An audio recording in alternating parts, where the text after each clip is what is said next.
We're very fortunate to have Charles Jencks lecture in our college tonight.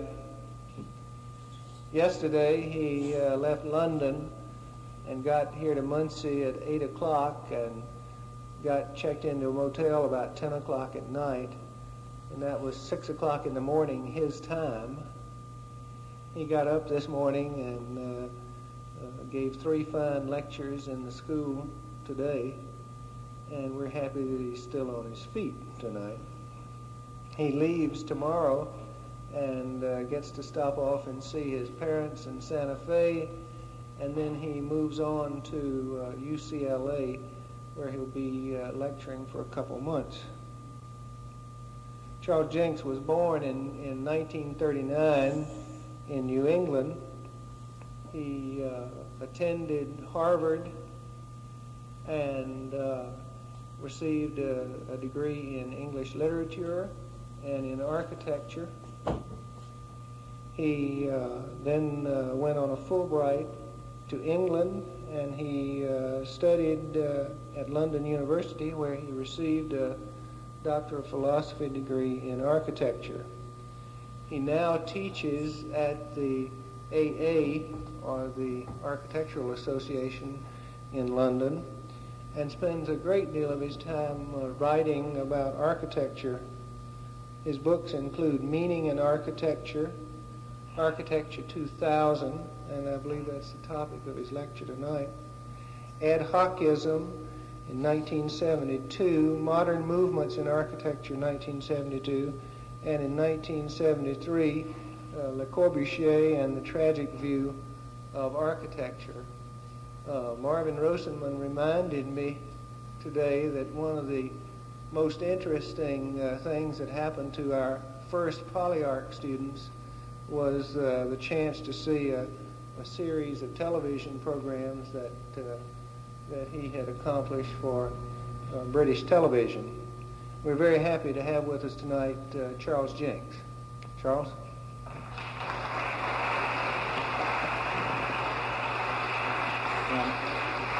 Thank you.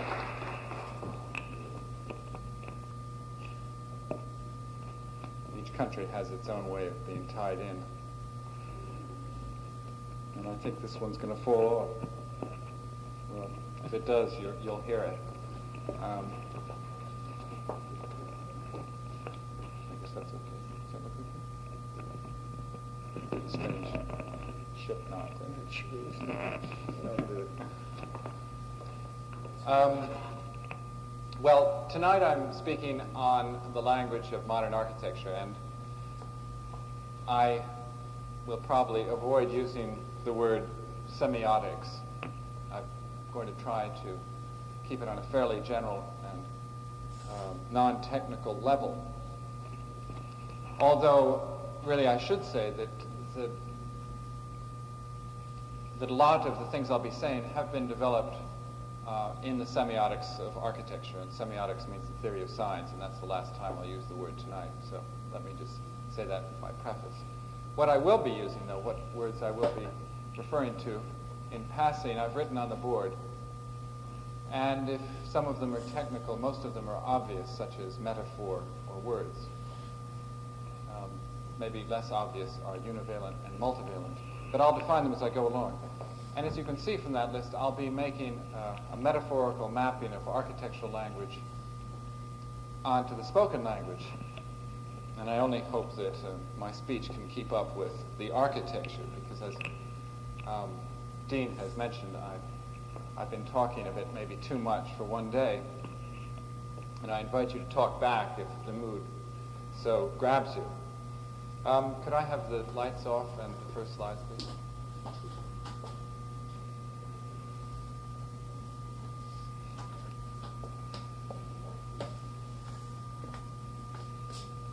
Well, the first part of this talk will be rather a caricature attack on modern architecture, particularly as a language. And I'm going to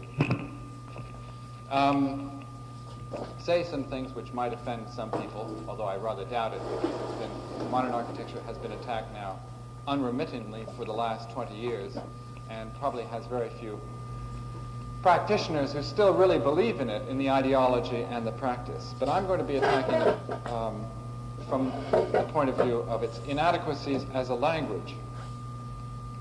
And a clear example of this is the famous or infamous Pruitt-Igoe scheme in St. Louis, which, as you probably all know,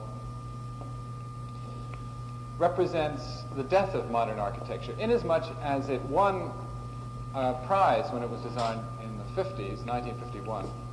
It won a prize for being a very good example of the recent thinking in designing new buildings. It consists of 11 slab blocks, 11 or 16, I can't remember how many, in an isolated area in St. Louis, marked off and made into housing or housing estate. And in these blocks were put various activities on floors so that the floor levels were considered as street areas. And then at the base were such activities as playgrounds and places for children.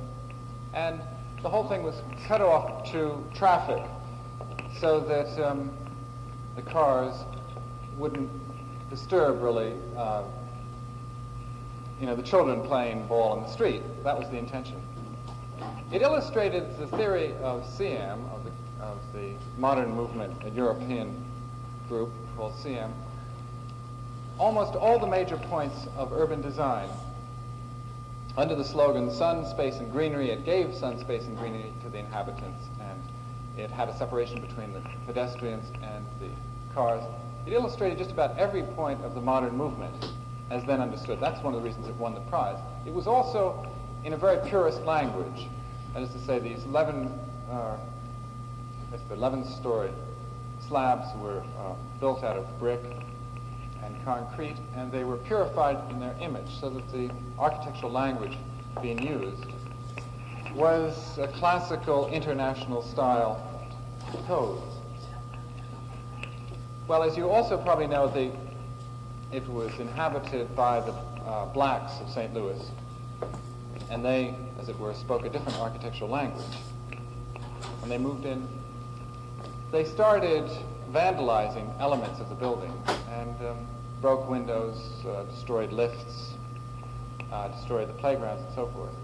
And St. Louis, the mayor of St. Louis and various officials decided to, since it won architectural awards, since it was rather a showplace, they decided to pump a lot of money in. And I'm not sure how much money was pumped into the building finally, but several $1 million.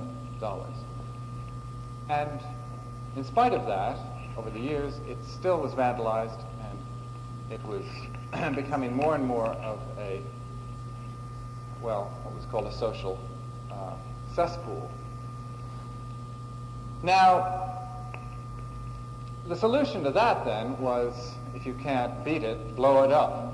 So St. Louis authorities found that the only way they could solve this problem was to destroy several of the slab blocks. And you can see the remains of one here. And you can see what it looks like with the windows knocked out. And that was one kind of solution. And that happened in 1972. And with that, I think you can say that modern architecture really, this is a beautiful ruin, like an 18th century folly. This is, a kind of, it should be preserved now in this state as a kind of a testament to architects and to a certain period of architectural history. I would say, it's a long argument, but I would say that one of the reasons it was vandalized and didn't work was because it was designed in an architectural language which wasn't shared by the people who used it. That is to say, they had one code of understanding architecture, and the designer, Yamasaki, in this case, had another code, and the two codes were in conflict. So a very basic situation came about where a purist or univalent building code was being rejected by the inhabitants because it didn't take into account enough of their meanings.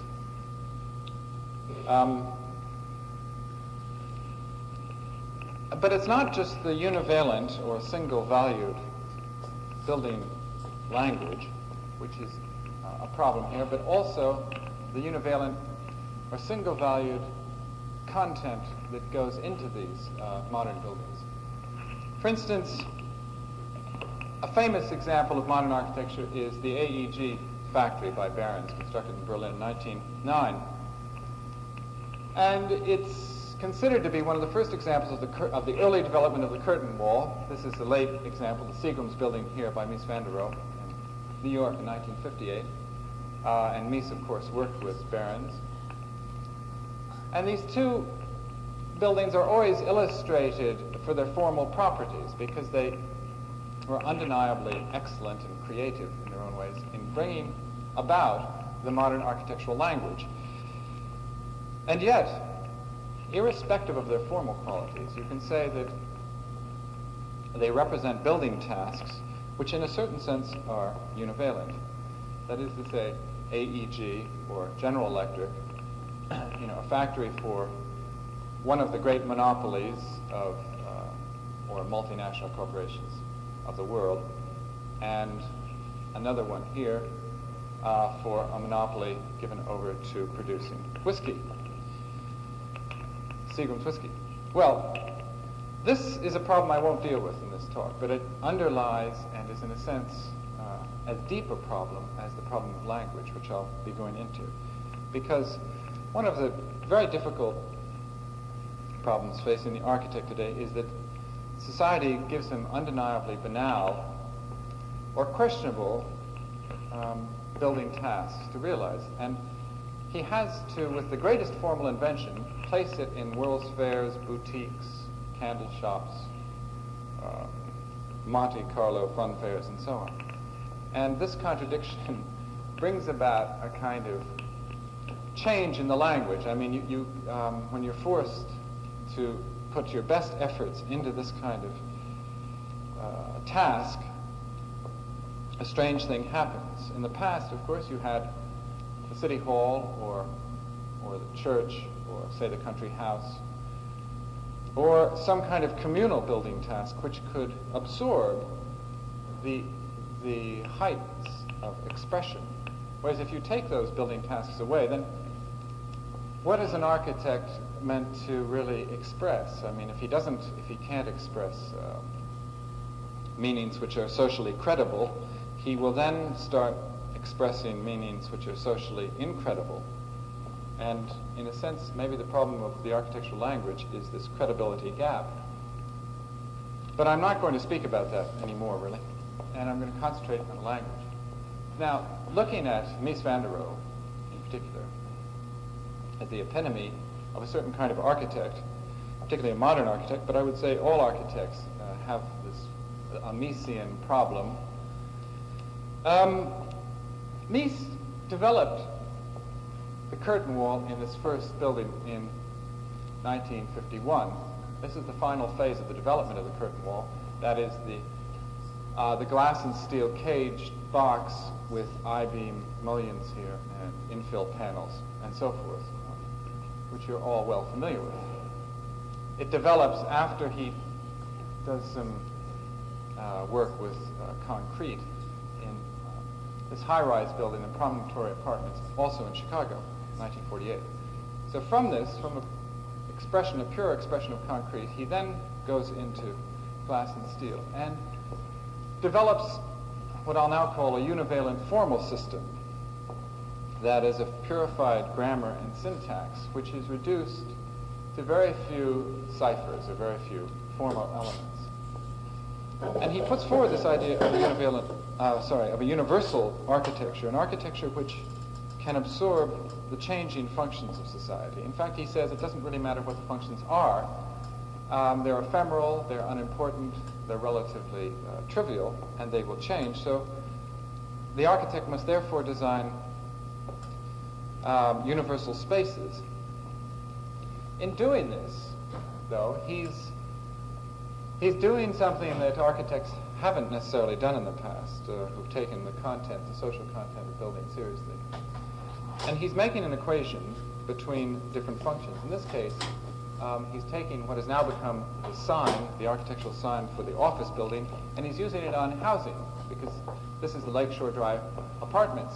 People live here.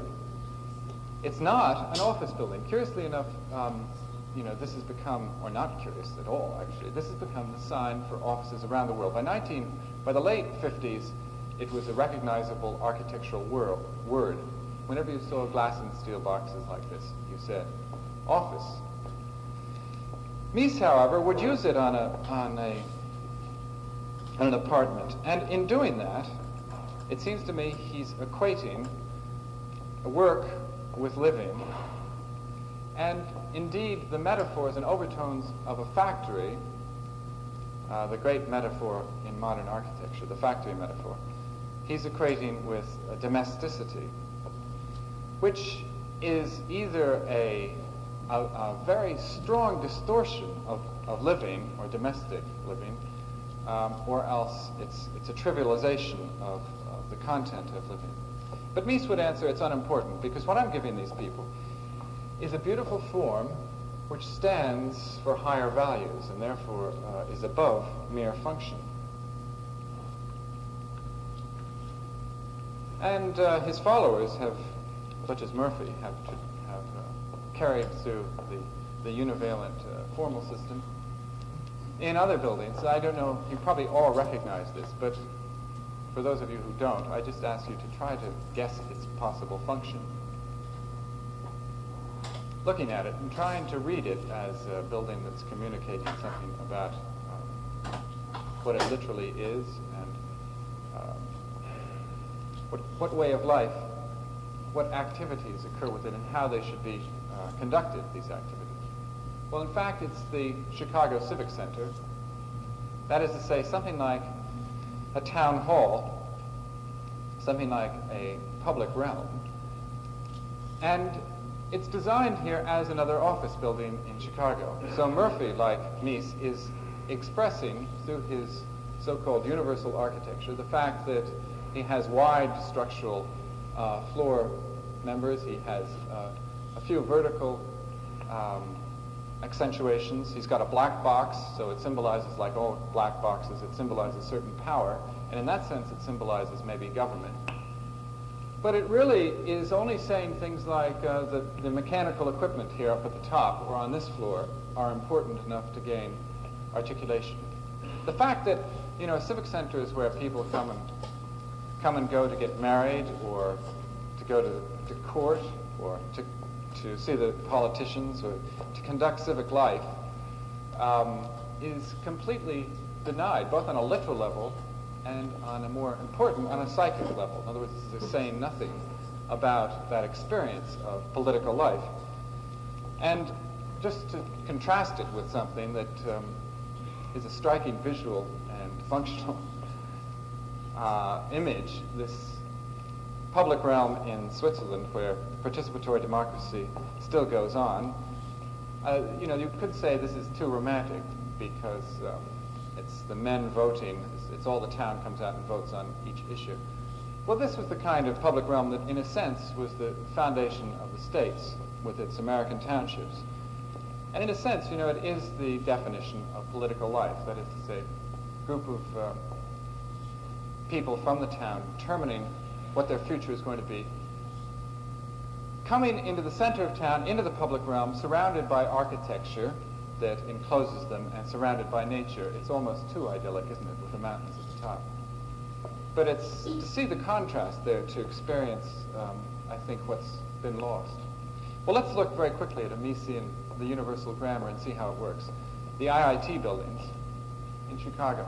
Here's where a campus that he's been given, well, he had a great deal of control in designing, and he laid out the buildings, he placed them, and he applied his grammar and syntax of blackened I-beams and infill panels of brick and glass. And you can see in this famous corner here one of the most well-known architectural features of the building. I'll discuss that in a minute. What interests me is how much does this universal grammar communicate about the building's function, both on a literal and a psychic level? Clearly, if you look at this building, you wouldn't know what it is. Is it a classroom? You'd say, well, it should be a classroom, and a factory classroom at that, for students to churn out ideas on the mass production line, because it looks like a factory. has that austere, boring, monotonous image of a factory. And probably it's a factory for, radio telescopes or for astronomy or something. It's an astronomical observatory because someone's come along and added an element which Mies never put on it. So it's communicating probably its literal function. But in fact, when it's discussed in architectural history, it's this corner which attracts crowds of people. And you wouldn't believe it, but there was a debate at the school where I teach in London, in the AA, between Lord Llewellyn Davis and Sir Leslie Martin over whether that corner was infinite or not. The argument was by one of them that because the corner turns out here on one level and stops here on another level, that the outer level is implied its continuity beyond the corner. So that was signified infinity. And this took up a whole 3-hour debate at the AA. And in a way, it was connected. I am making it silly because it was connected to more profound issues of extension and indeterminacy and adding on buildings. But it was just really a symbol of all that. And that's what interested architects, because architects are interested in architecture, and in reading and decoding the language that they use. So that's what architectural history is about. And it gets very esoteric. It gets involved in its own codes. Well, I went to that building to find out what it was all about. And indeed, I think the corners are infinite. But let's look on a literal level and see how the rest of the universal grammar is working. You go around, then you come to what's clearly the supermarket, because it's a large plate glass opening, using the grammar that way. An A&P supermarket, part of the campus. Then you come to the church, which has, it's a traditional basilica church with clerestory lighting and 2 aisles and a nave and a campanile or bell tower. And even the aisles, as in a true Gothic church, even the aisles have their clerestory windows. So that's where that's where you go on Sunday. And then you go to, don't know what's happened to that other one. Sorry.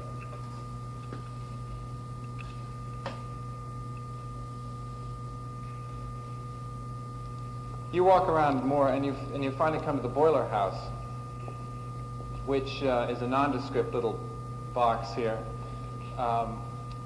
lower than most, and it has a searchlight up there to keep away prowlers.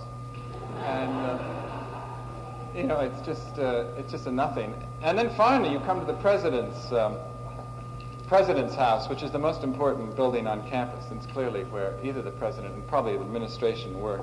It's right in the middle, and it's elevated on a platform up a double flight of stairs, and it's in a kind of Greek temple idiom, in the sense that it's got a giant order of columns here and a subsidiary order of columns here. Well, as you probably all know, taking you through this thing, this is not the church, but it's the boiler house, and that's not the boiler house, but it's the church, and this is not the president's house, but it's the School of Architecture, naturally. So in a sense, if you read these meanings uncharitably in another code, in the code that Mies didn't intend, as I'm doing, you can say that the message Mies is sending is that he's saying architects are the universal gods of society who are ruling over the rest of it in their little Greek temple. Well, clearly, this is not communicating on a literal level from the point of view of the code I've just used. And you can say that a lot of modern architects, especially Americans, realized that in maybe the middle 60s or earlier. And they reacted against this formal purity by what's called formalism. But it seems to me their reactions are equally although they're more sculptural or more sensuous and more voluptuous on many levels, they have some of the same kinds of problems because they're using forms really in an aesthetic rather than a semantic way or symbolic way.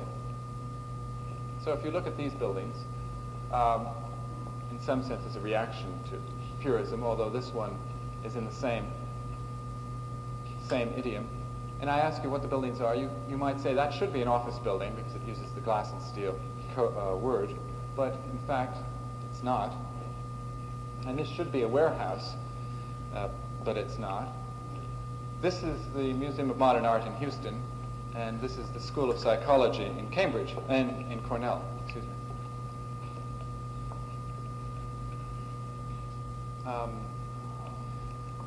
The building on your right, another example of late formalism, the building in Washington on the Mall, the only new building on the Mall, and the only building devoted to art in Washington, of that size at least.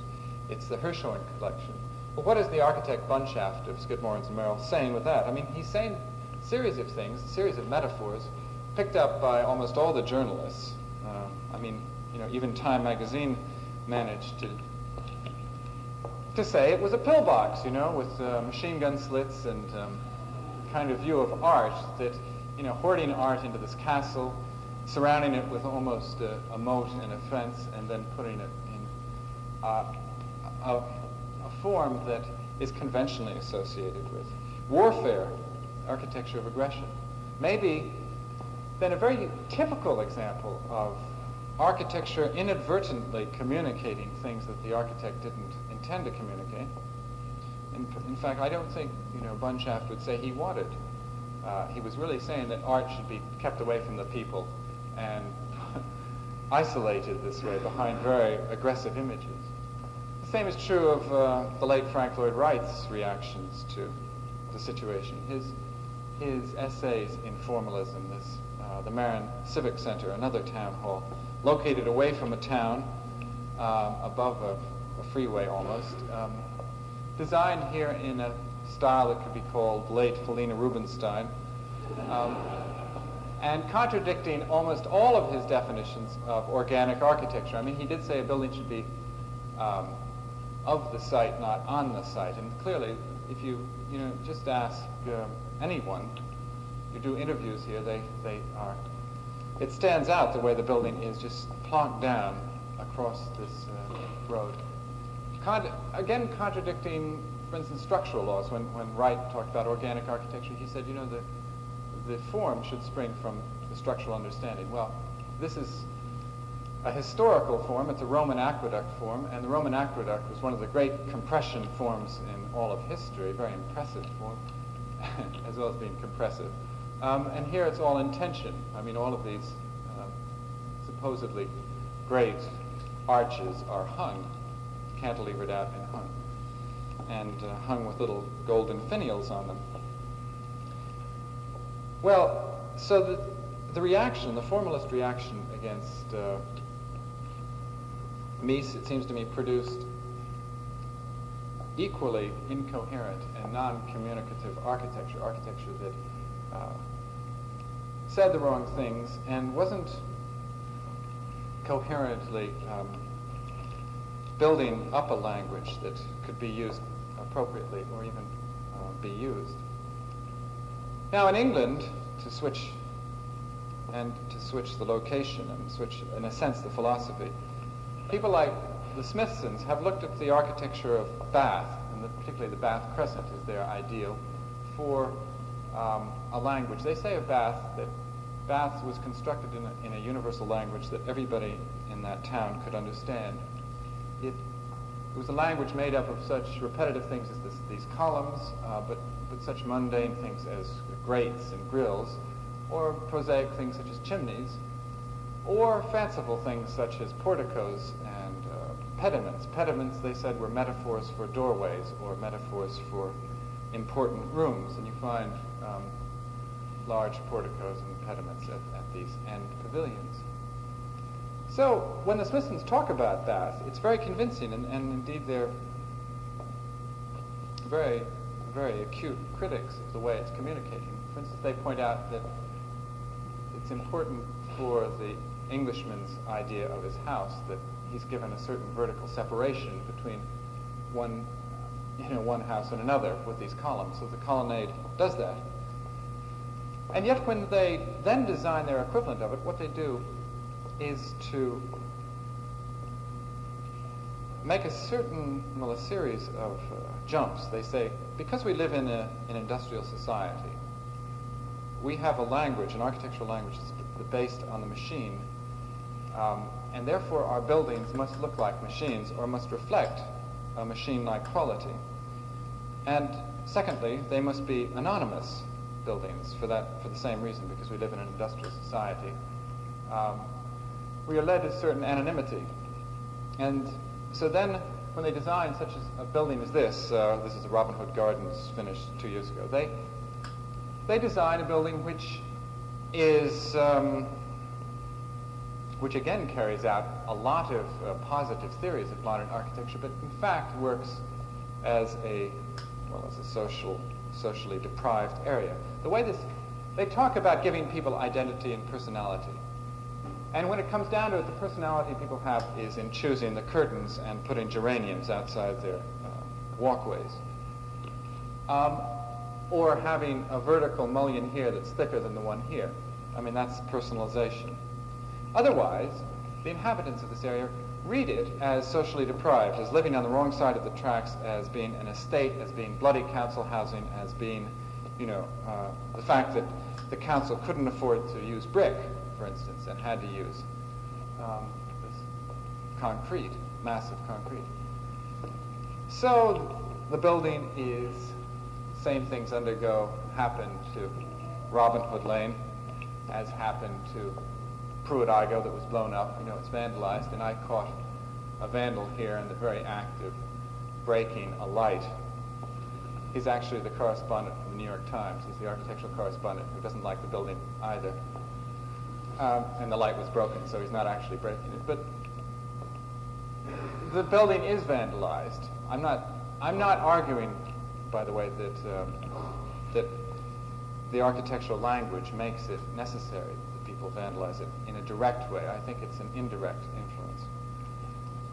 But you can see that the Smithsons' idea of the street deck, a street elevated in the air, which they said would give rise to a kind of social life that was in the old working class areas of London, simply hasn't supplied enough elements from that working class street to actually work in a viable way.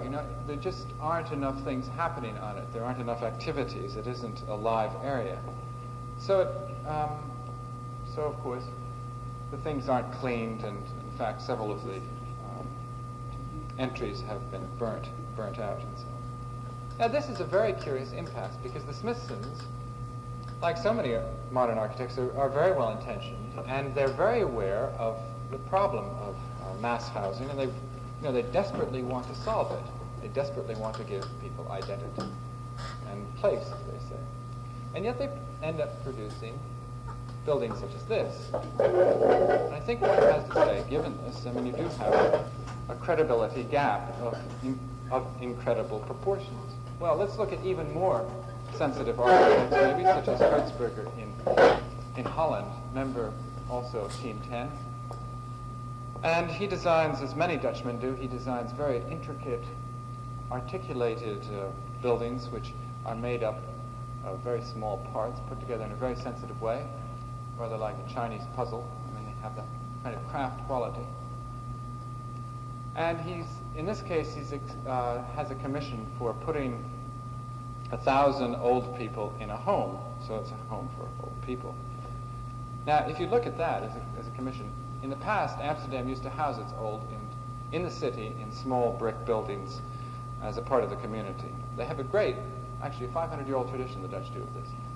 All of a sudden, the city fathers of Amsterdam come along, and they go to Hertzberger because he's known as the great humanist architect, and they said, now look, here are these 1,000 old people, now house them in a very humanist way. So Hertzberger bends over backwards trying to break down the scale, and ends up designing this incredible monster, this beautiful monster, which in its signification expresses, like a work of Louis Kahn, it expresses the servant and the served, the spaces for circulation here. It expresses the elements of which it's built, these little knobs here, precast members for future expansion. And it expresses, as all architects, modern architects I should add, love to express the build, the constructional elements. So in this case they're precast kind of T-shapes here. I don't know if you can read it, but it's actually precast cross shape and some other precast elements. Well, so what is the kind of latent metaphor in this building? Well, it seems to me that these are a series of black caskets shoved into white crosses. It's a war cemetery, expressing eloquently that old age has gotten rather fatal. Now, that's, you may say, I'm being cynical, or, I'm being unfair, or that it's unimportant. I mean, you could say any of those three things, I think. But I don't think it's the case. I think that modern architects simply haven't cared about the metaphors that are in their building, and they haven't cared about the way what I've called now the popular code would interpret those metaphors. So their buildings are always being misinterpreted. I can't really go into this in any depth, this relation between metaphor and interpretation, but let me just show a diagram of an analysis I've done of a Sterling building by James Sterling, and mention the overall point, which I think comes from this analysis, that the way you feel about a building is intimately related to the metaphors you see in it. Here are 4 metaphors that people I've asked in classes and people on the street, real people, have seen in this building. They've seen it as a train or a bus. That constitutes the largest metaphor for obvious reasons. Some have seen it as a trash can or a letterbox, because this element, they mass-produce plastic letterboxes sometime in England, and they have pivoting openings here to accept letters. Other people have seen it as caravans. There are a lot of plastic caravans with this kind of syntax of a curved roof and horse trailers. Now, guiding these metaphors in the way they occur quite spontaneously. Often you don't have to ask people what metaphors they see. They just often they'll say, "Ugh, it's a trash can, stacked trash cans," or "Fantastic, it's beautiful. It's a train. It's a beautiful futurist train, mother of the 30s." And those metaphors will guide, I think, an interpretation of the building, and they will be ultimately based on their feelings. Some think it's good, and some think it's bad, and clearly the people who think it's trash cans and caravans or horse trailers don't like it. Well, now that having been negative so far, I'll try to say what I think can develop out of the present situation, or at least looking at architecture as a language. And I'll mention 4 different areas in which I think it's a language. The first, and perhaps most important area, is metaphor. It seems a property of thought that we always map what we know onto what we don't know, or what we don't know onto what we know. That is to say, we make a metaphorical mapping of the unknown onto the known. So when we're confronted with forms such as these, that say we haven't seen before, I'm not sure, maybe you've all seen these forms too often, but maybe not. You might say, that building looks like stacked shoe boxes, or filing cabinets, or egg crates. These are the kind of metaphors that occur all the time to people about housing, mass housing particularly. Or you might say it looks like washing machines stacked. In fact, it's a series of bachelor apartments in Tokyo, designed by Kurokawa, a very talented architect. And when I asked him about his stacked washing machines, he said, "Oh, no, you don't understand. Those are stacked bird boxes or bird cages." Because in Japan, you see, we make our bird cages out of concrete and have little round holes, and the bird just flies in the hole. And that's what I've made for my bachelors, you see, little bird cages. So, I mean, there's a very good illustration of the way his code and my code differed completely. And I don't dislike washing machines, so I wasn't necessarily using it negatively. Well, a general point then, and something like these precast members are seen as chain link fences or cheese graters or beehives. I mean, three metaphors which occur quite spontaneously. But after a while, the metaphors die away. You've seen the form too often, particularly in America. This is a more American form than it is English. And that form has lost its metaphor. When it becomes too familiar, it just becomes a parking garage. It becomes a conventional sign of a parking garage, if it's used that way enough. So like the office building, which is glass and steel cage, the beehive no longer is a beehive, it's just a parking garage. So that things, architectural words have this property, metaphors have this property to become cliches. And they say of language that all the words we speak used to be metaphors, but just died on us and became words to use. Anyway, I think architects have always, in a sense, known that important elements of their building, such as doorways, windows, chimneys, and so forth, that the really potent signs of a building should be accentuated on a metaphorical level.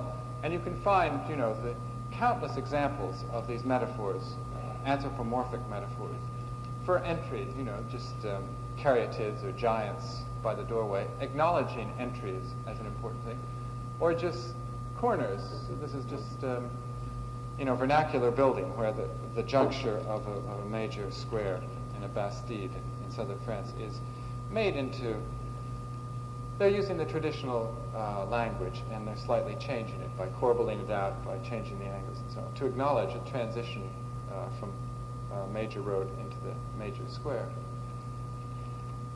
Whereas modern architects tend to avoid metaphor, they tend to regard it as too personal. One architect who hasn't is Utzon. And the Sydney Opera House caused a terrific amount of controversy when it was designed in the 50s. It was seen, and I think part of that controversy was caused by the fact that it was seen in very many metaphors, and these metaphors generated a certain excitement. It was seen as petals, for instance, flower petals unfolding. It was seen as waves splashing. You can see it reflected the waves in the sense of the white caps. It was seen as shells. I mean, it was constructed of shells. After all, these are structural shells. It was seen as orange peels. It was seen as fish swallowing each other. It was seen as a traffic accident with no survivors. It was seen as, and this one you won't understand, it was seen as a scrum of nuns. Is that some English or Australian? The Australians, actually okay, there's another good example. The Australians really did, that's the way they see it, as a scrum of nuns. Nuns with cowls on, white cowls, and getting down in rugger to bat each other in the head.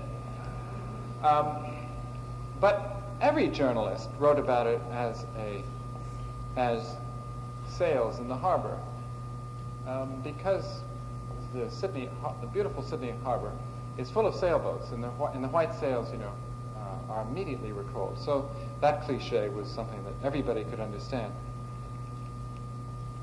Well, it's extraordinary, isn't it, that a building which cost, I think, $170 million, estimated at first at $7 million, was, it could really be designed around metaphors, that you could pay an extra $163 million for metaphor. It shows, that kind of level of meaning is important and people are willing to respond to it. Another reason it caused the outrage, or at least excitement, the outrage, let's really look at the outrage, is that the code it used for designing an auditorium, and after all there are basically two auditoriums, one here and one here. This is a restaurant. The code for auditorium was, if you want to design, a modern architect said, if you want to design an auditorium, it has to look like a wedge, because we know that the sight lines and the acoustic lines follow a wedge. And it should have, at best, a fly tower, so that all auditoria the word for an auditoria is a wedge or a pie-shaped thing. And here comes Judson along, and he doesn't have any wedges or pie shapes or fly towers. He just has these fish swallowing each other. You know, it really enraged a whole generation of historians and critics. I think if one looks at the metaphors, one can say that they're somewhat justified, and they work quite well. If you redefine the function of the building, say instead of the Sydney Opera House, let's call it the Sydney Cultural Centre, and let's say that it put Sydney on the map. It was the first time they really had something that appealed to the world culture, if you want to call it that. And the Australians in the 60s and before that were very much trying to get out from under the arm of the British and trying to assert themselves culturally, and they'd always looked at themselves as a provincial backwater of, say, 10, 13 million people.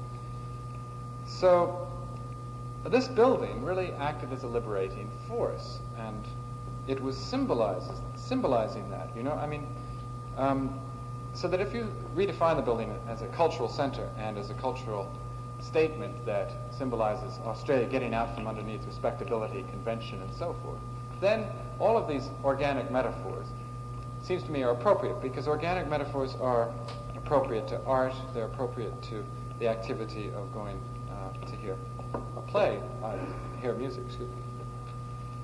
And finally, when the Queen came to open it, it was seen as a herd of turtles making love. I mean, that was the final metaphor that the students saw in it. So, at least some architects are responding to this. Sorry.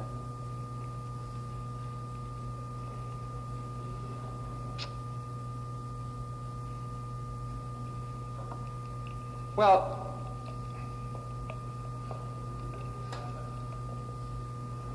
Saarinen, when he saw the Sydney Opera House, got so jealous that he came back and he designed the TWA building, by the way. He picked the Sydney Opera House as the winning design, and then he came back and he tried it. These kind of buildings, these metaphorical buildings, are what are called iconic signs in the sense that they are icons for the functions they represent. There's a relation between the form and the function.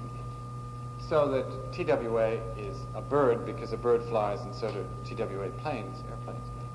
Therefore, design the building in the shape of a bird so it can go on the stationery, so it can be an advertisement, so it can symbolize in an unambiguous way the function of the building. Or a hot dog stand in the shape. A hot dog symbolizes to the Los Angeles driver who's going along at 60 miles an hour that that's what's being sold there. There's no ambiguity, and you don't want ambiguity at that speed. So this, the environment gets, the roadside environment gets full of these iconic signs, and I think, they're very enjoyable on a certain level. You can say, as a language, they shout and they scream rather than speak to you, but they do speak in a way which modern architects have been avoiding very systematically with their work. They would never use anything so vulgar or representational or direct as this, or almost never. They'd consider it too much of a compromise. And a compromise with commercialism, or a compromise with explicitness. And I think one has to, in part, agree with their misgivings, because a metaphor which is so blatant and explicit has a problem, and that is that you can't see it as anything else. You can't see this hot dog stand as a hamburger, even, you see, or a donut, or anything else. So it's univalent, it has one meaning. And it seems to me that the more successful buildings are the buildings that are mixed metaphors, or multiply coded, so that they're much more dramatic. Indeed, you find in literary criticism that the notion of a mixed metaphor has always been, well, at the same time it's been looked at positively and negatively. You've been taught as students not to mix your metaphors. At the same time, it's a well-known aspect of Shakespearean drama that when he wants to heighten the dramatic qualities, he overloads the metaphorical aspects so that the mind searches rather like going on a wild goose chase for the possible meanings of his metaphors. And this is itself a very exciting chase. Well, in Venturi's analysis of the architectural language, he says modern architects have produced too many ducks. I would disagree with him violently. I don't think they've produced any ducks. But he thinks that here's a duck building in Long Island. He says they're building through ducks because their form comes from the decoration. The decoration comes from the construction.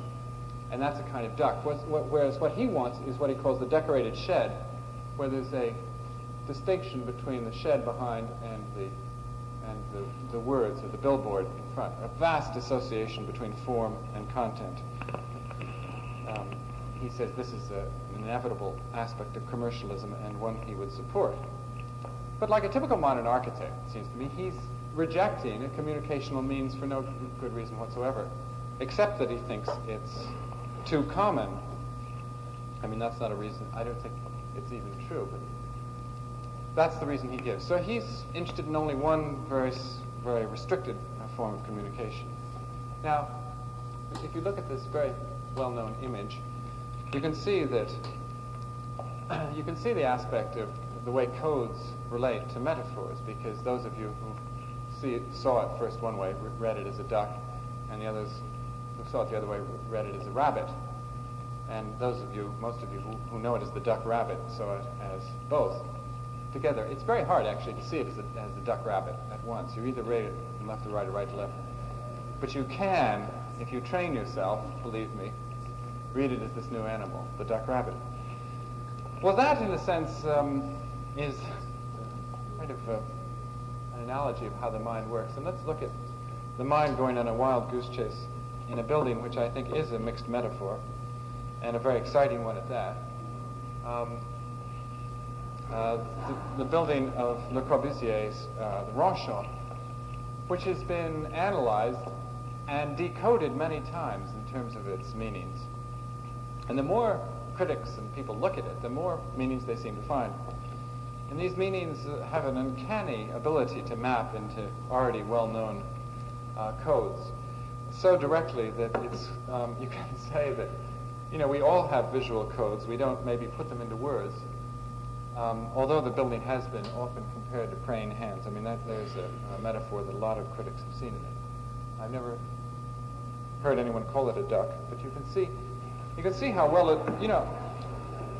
it does the chapel map fantastically. It hasn't been too much fuzzing there, and we all know duck codes, so we know building corresponds to that. A lot of people have seen the nun's cowl. And the only metaphor, well, I think one of the only metaphors Corbusier himself would allow was the shell. He said the roof is a shell, and a seashell generated that roof, and that's what it shall be. But, excuse me, no pun intended there. But when the monks take you around, the monks really, they will point out the way this light scoop is the mother holding her two children who look to the north and the south, grasping them. I mean, they actually tell you that, or they told me that at least when they took me. So that people are picking up these metaphors, these visual codes. But modern architects really have denied them. I've had many kind of letters exchanged with Jim Sterling on whether there are boats in his buildings, and he denied it for a long time, or thought that it was trivial and unimportant. And you can see modern architects really find this level of meaning as too esoteric or too subjective or too something you can't talk rationally about. And as a result, they don't claim responsibility for a large and very important area of meaning. So their buildings tend to, when they do look like metaphors, tend to look like cost charts or bank charts or graph paper or, things like that. Or machines or factories or hospitals. I think those are the sort of the leading metaphors. I think that things are changing now. I mean, obviously, there's been such a violent rejection of the building as a bank chart or a filing cabinet that architects are at least not designing filing cabinets, but I haven't seen them really take the aspect of metaphorical communication seriously, or seriously enough to try to understand how it is a shared level of meaning. You know, that these codes are much more shared and much less subjective than they think. We're now leaving that level of communication and going on to syntax. I'll just really quickly pass over this level. And just mention that, you know, it's a level, the syntactical or the relational level of meaning is a level that's terribly important and has been well codified in previous languages of architecture, for instance, the classical language, which set up all sorts of syntactical relations between the type of column, its type of capital, and the various metaphors for wood up here, the gutai and the metaphor and so on. All of these things were worked out in their proportions and their constructional relations. And of course they have been for modern buildings too. In this SCSD building, 6 or so building systems have been integrated: partitions, structure, mechanical equipment, and so forth, lighting.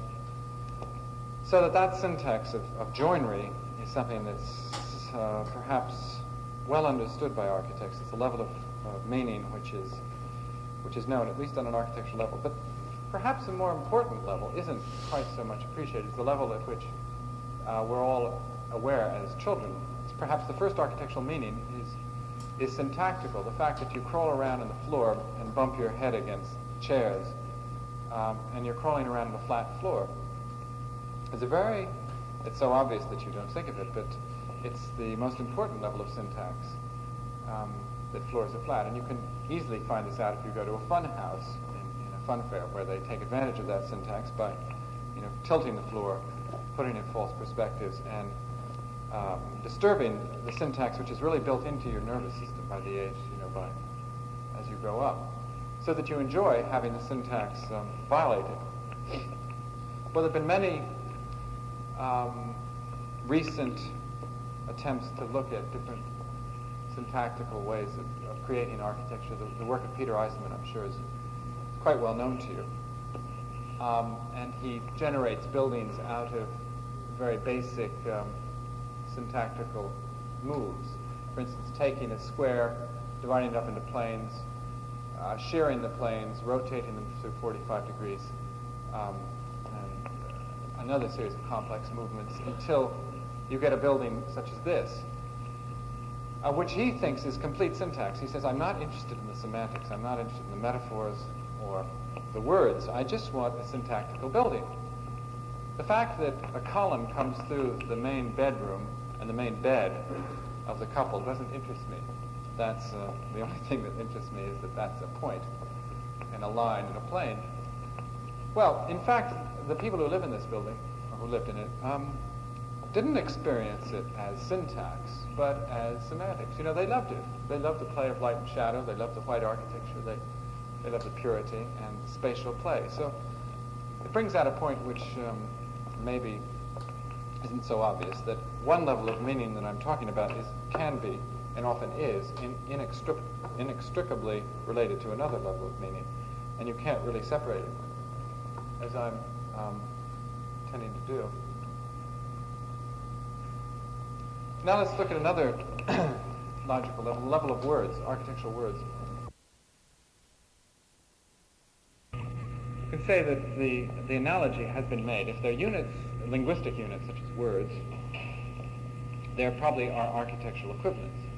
So people have said, what about things such as doors and windows and columns? The column is a word, is it not? Well, what kind of a word is it?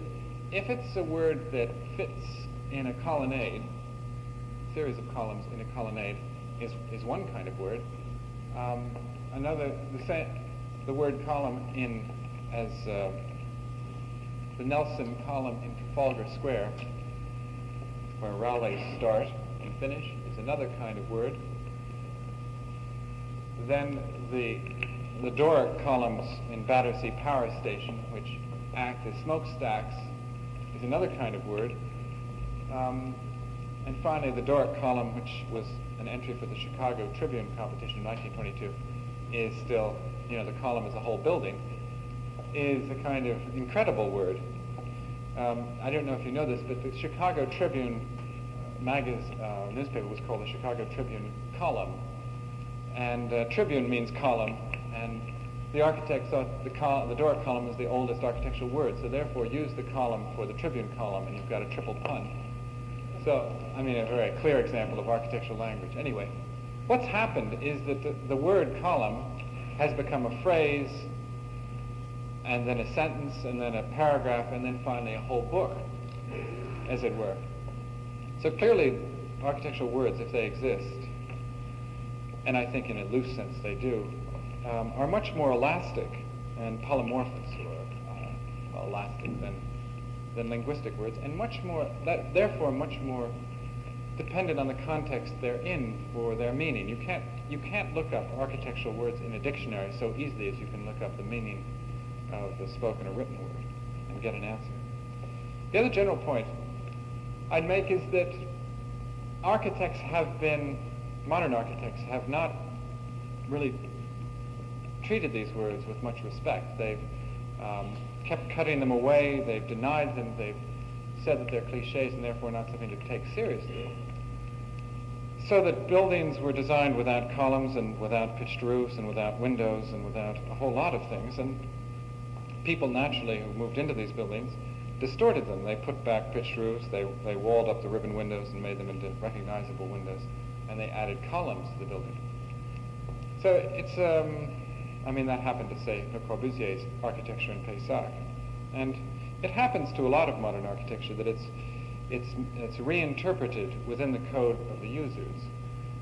Which is to say that if an architect wants to communicate and he uses a language which isn't understood, then the people who are not understanding him are going to recode what is being said according to their set of messages and desires.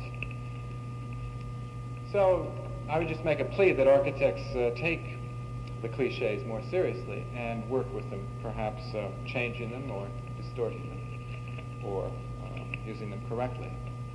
Another level of meaning is semantics, and I don't really have time to go into this level of meaning either, and I'll just quickly pass over it to say that different building systems, say the 4 building systems of wood, pneumatic, and concrete, steel, can be considered as constituting a semantic system similar in kind to the 3 orders of architecture, the Doric, Corinthian, and Ionic, or the eclectic styles used by John Nash. For the same reasons, wood tends to match rather properly with domestic meanings because it's knotty, it's organic, it's full of grain, it's pleasant to touch, it's warm, and it's friendly. What happens when you introduce a new system such as pneumatic into this semantic space? Well, pneumatics are pudgy and squashy and feminine and cuddly and volumetric and blow-up and sexy, so that they're appropriately used in this scheme for oilmen in the desert or blow-up American Airlines building. Well, all of that is semantic coherence in a sense. And you can see that it relates to an old area of communication, this idea of association, that the buildings, the formal associations of the building will be used with the functional associations. So, for instance, the Egyptian style on the right was used in 1830 on a function that you might guess from looking at it. I invite you to look for a second. It, in fact, is a prison in Philadelphia. The Egyptian style being a style which kept the prisoners in and was hard to break into at the same time, and immediately communicating that by its battered walls, its thin windows, and its very massive heaviness. Also, the Egyptian style was used for the Bank of New York, a thing called the tombs, where all of the money in Wall Street was stored, because, the pharaohs stored their money in their, or so it was thought, in their tombs. Therefore, the bankers of New York should protect it with the Egyptian style. And here's an association. I mean, the same kind of association made it used for pharmaceutical buildings or chemical buildings, because the god of healing was an Egyptian god. You can see from this level of meaning of associations that you could construct an architectural code where, from a basic, simple building type, you could articulate it in different ways. And this is a system proposed by J.C. Loudon in 1830, of taking, say, castellated Gothic jacket, or with trellis, or with Indian style here. If the man you were designing were some kind of a parson, you'd give him castellated Gothic jacket, because that was appropriate to his role in life. And some modern architects, or recently, have said, let us look at architecture like clothing and allow people to choose the appropriate clothes they want to wear. So again, here's our parson in that kind of Gothic, or here's a troglodyte in a cave, or, well, you can see the personality of the inhabitant. This is opposed to the purist and the univalent quality of a universal style for every function, for every inhabitant. And you get a few architects using these different styles for different functions, such as the Passarelli brothers in Rome using a glass and steel element on the first 3 stories here for offices, 3 stories of parking beneath ground in reinforced concrete, find parking lot, and some kind of a Paul Rudolph concrete superstructure, which is clearly housing. And if you can't tell it's housing because of its picturesque outline, there's plenty of incidental signs like the hanging over of vines and so on. Or the building of Kurokawa. I think the Japanese really are the people who can articulate buildings on a semantic level more than anyone else, because they really have a relation to the past that seems to be cut off in the West. They can go right back to traditional forms without being ironic, without always putting them in inverted commas the way Venturi does. Kurokawa uses, for instance, the traditional bracket form here in a kind of modern way, producing this very extraordinary image of a white space frame holding a black steel capsule underneath a red tent. So he's using several different building systems, and I think he's using them appropriately, and he's mixing them with traditional signs to very clearly state roadside architecture. He's, advertisement for restaurant. And there are a few architects, I think, who are trying to work with a kind of hybrid visual system and building system. There's this one, Lucien Kroll in Brussels, who's using a very ad hoc kind of language made up of salient features taken from all sorts of Italians, and well, you can see asbestos elements there. You can see wood and shingle architecture as well as the glass and steel. Finally, you can see a little bit of Gaudi down here. Lucien Kroll is a very interesting architect who designs along with the inhabitants and along with the workmen, so that they all get into it together, and he asks every single person who lives in this, every student, it's a student hostel outside of Brussels, he asks them all what kind of room they want, and he designs it, custom makes it, and then allows the builders to more or less play at various points with turning rubble wall from floor into wall into sort of roof. He does this at an amazingly cheap cost. I mean, his building isn't much more expensive than a traditional kind of building, and it's certainly, it seems to me, as a system which signifies the kind of meanings that students want to see in their hostel. It certainly signifies directly the wealth of life they're looking for, the variety of life. But it's not so much that kind of architecture I want to look at finally. It's some other things that are happening on a different sort of level. The Ideal Home exhibition in London, which is very aware of the popular code, and 70 to 80% of buildings that go up, houses that go up, are controlled by these people who really do understand that code in an intuitive sense, if not in a literal sense, and they obviously have cornered the market, and it's a market which architects seem to have gotten out of because they consider it too vulgar or compromising or unimportant. At the same time, they want to solve mass housing problems. They've denied, mass culture in very crude terms. That's what's happened. So I think it's time that one tries to analyze the very coherent codes that, the English have for their ideal home. Every Englishman's ideal home is either a thatched cottage and a castle. I mean, there are many moats around some of these little thatched cottages.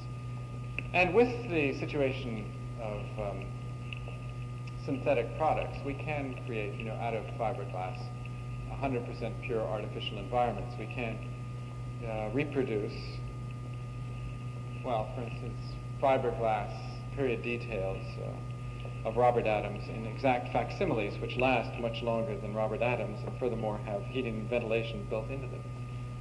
So why don't we? Well, some of us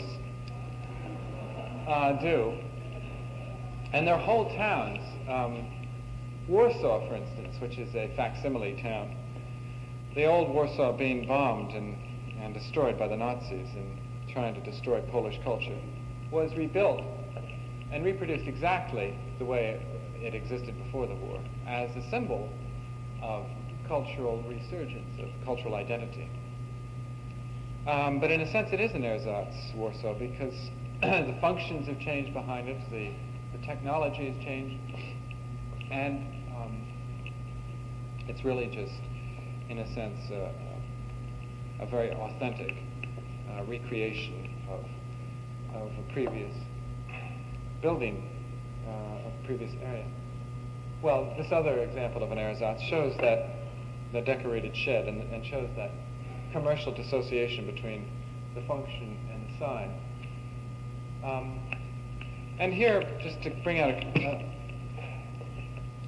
again a striking contrast between the kind of city expression which does arise over time quite naturally in any large city, because any large city is a pluralist situation where you have different codes competing, different tongues, different peoples. It can end up looking like this in Exeter. It needn't be ersatz. I mean, it can happen just over 500 years. Although it's unlikely to happen now for other reasons, but that's the kind of sort of pluralism I would look to. But in fact, what you're getting, among the best architects in England, this is Norman Foster, who's considered, after James Stirling, the best. He's designing this housing in Milton Keynes, which is fairly low-cost housing, which, as you can see, is made up of the factory image, the ribbon window, and all of those signs which represent cultural deprivation. So it's in answer to that, I mean, I would say that one should look more closely at places like Port Grimaud,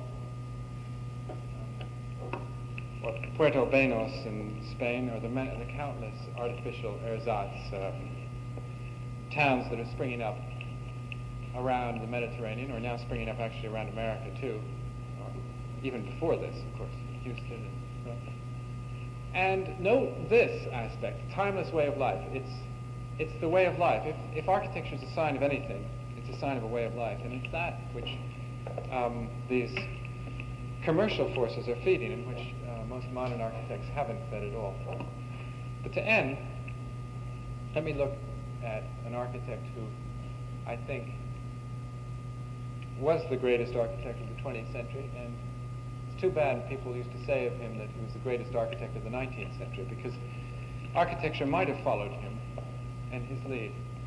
Antonio Gaudí, who worked in Barcelona from about 1880 to 1926 when he died, produced a series of buildings which I think are really multivalent as opposed to univalent.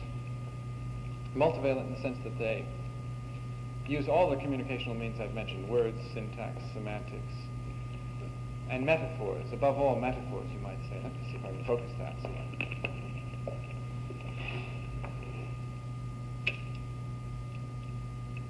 This is the Casa Batlló, finished in 1905, and it's been seen in countless metaphorical terms. Indeed, all of his buildings were immediately, they were seen as hornets' nests and pastry puffs and so on. This one was called the House of Bones, for obvious reasons, because of these kind of bone-like or wax-like elements which are on the outside here. An exoskeleton of an insect which suddenly goes internal and becomes an endoskeleton for the next several floors, and then re-emerges at the top. It's a building that you can see, a lot of critics have seen as having marine metaphors or fish-like metaphors. They've seen it as sea waves breaking over the surface. Well, you get a bit of that here. This blue and green ceramic tile that covers it. Or they've seen these balconies as looking like fish, as kelp, different kind of fish. I don't see them that way. I see them as masks. They look very clearly to me like say, almost gas masks. And then at the top, you have the most curious metaphor of all. You have a sleepy dragon with one eye open looking down at you, with the most curious tail, which is a three-dimensional cross. And this dragon starts off with a orange and yellow tail, and it sort of undulates and becomes very dark blue and green by the time it gets to his nose, the tile. And there are various written words on the building too, so that Gaudi is not afraid of, say, a little bit of advertisement, a little bit of writing, literal.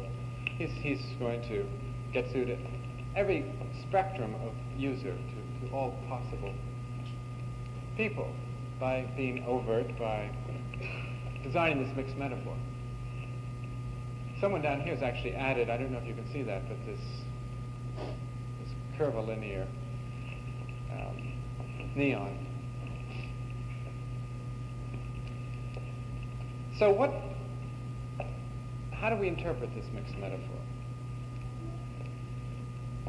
Well, on a literal level, it divides up the building into its different functional elements. A down bottom floor shopping area, a first floor apartment area where the most expensive apartments are, then a series of more or less similar kinds of apartments, and a top roof condition which houses a garden or an outdoor area and various mechanical equipment and so forth. So he's divided up the building into three basic functional areas, and he's given each of those three functional areas a different expression. So it has a kind of literal articulation. It's not anonymous. It tells you that there are these kinds of divisions. Secondly, and maybe more importantly, it's a very profound symbol of what he felt about the life in Barcelona and the Catalonian situation, the Catalonians being always in some kind of tension with the rest of Spain, fighting them sometime, or sometime trying to secede from the Spanish country of Spain, get out from underneath Madrid, and so forth.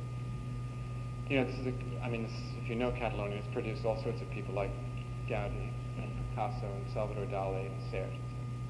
So they're a very strong individual country. And apparently, I just found this out, he's symbolizing with this, with all these images, he's symbolizing